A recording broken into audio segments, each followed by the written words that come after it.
ಮಹರ್ಷಿ ವಾಲ್ಮೀಕಿ ಹಗರಣಕ್ಕೆ ಸಂಬಂಧಪಟ್ಟಂತೆ ಈಗಾಗಲೇ ನಾಗೇಂದ್ರ ಮನೆ ಹಾಗೂ ದದ್ದಲ್ ಮನೆ ಮೇಲೆ ದಾಳಿ ನಡೀತಾ ಇದೆ. ಇದಕ್ಕೆ ಸಂಬಂಧಪಟ್ಟಂತೆ ಸಿಎಂ ಸಿದ್ದರಾಮಯ್ಯನವರು ಕೂಡ ಪ್ರತಿಕ್ರಿಯೆ ಕೊಟ್ಟಿದ್ದಾರೆ.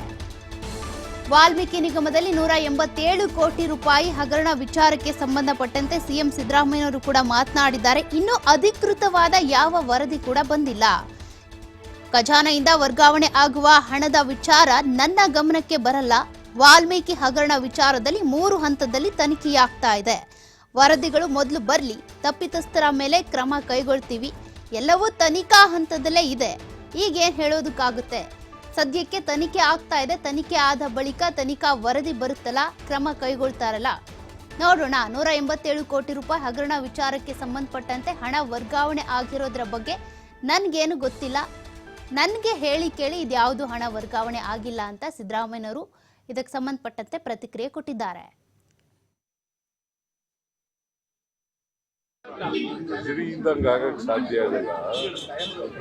ಈ ಟ್ರೆಜರಿಯವರು ಅಲ್ಲಿ ದುಡ್ಡು ಕೊಟ್ಟಿರ್ತಾರೆ, ಅಲ್ಲಿ ಅವ್ಯವಹಾರ ಆಗಿದ್ರೆ ಅದಕ್ಕೆ SIT ಇದೆ, ನೋಡ್ಕೊತದೆ. ಗೊತ್ತಾಯ್ತಾ? ಈಗ 3 ತನಿಖೆಗಳು ನಡೀತಾ ಇದ್ದಾವೆ. ಒಂದು CBI, ಇನ್ನೊಂದು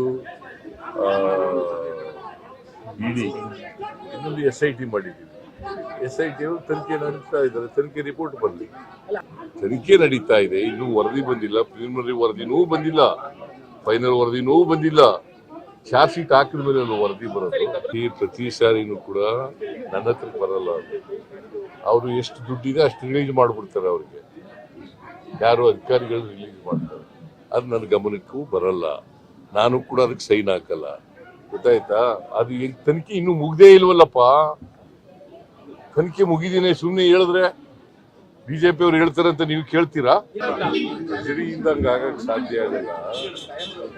ಈ ಟ್ರೆಜರಿಯವರು ಅಲ್ಲಿ ದುಡ್ಡು ಕೊಟ್ಟಿರ್ತಾರೆ, ಅಲ್ಲಿ ಅವ್ಯವಹಾರ ಆಗಿದ್ರೆ ಅದಕ್ಕೆ SIT ಇದೆ, ನೋಡ್ಕೊತದೆ. ಗೊತ್ತಾಯ್ತಾ? ಈಗ 3 ತನಿಖೆಗಳು ನಡೀತಾ ಇದ್ದಾವೆ. ಒಂದು CBI, ಇನ್ನೊಂದು ED, ಇನ್ನೊಂದು SIT ಮಾಡಿದ್ದೀವಿ. SIT ಅವರು ತನಿಖೆ ನಡೆಸ್ತಾ ಇದ್ದಾರೆ. ತನಿಖೆ ರಿಪೋರ್ಟ್ ಬರಲಿ. ತನಿಖೆ ನಡೀತಾ ಇದೆ, ಇನ್ನೂ ವರದಿ ಬಂದಿಲ್ಲ. ಪ್ರಿಲಿಮಿನರಿ ವರದಿನೂ ಬಂದಿಲ್ಲ, ಫೈನಲ್ ವರದಿನೂ ಬಂದಿಲ್ಲ. ಚಾರ್ಜ್ ಶೀಟ್ ಹಾಕಿದ ಮೇಲೆ ವರದಿ ಬರೋದು. ಈ ಪ್ರತಿ ಸಾರಿನೂ ಕೂಡ